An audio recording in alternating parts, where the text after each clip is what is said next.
Reset this controller. Now check whether it has been reset or not. Just hold this on. This is FA air filter. Now it's 2000. Next is FO oil filter. It is 151. Now reset it. Now FS separator.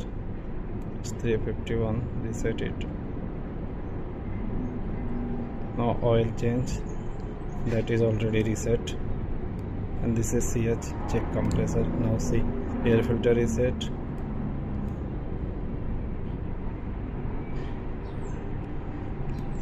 Air filter, oil filter, separator 4000 hours, and this is oil done.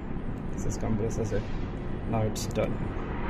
Condition. Now I start the compressor. It's in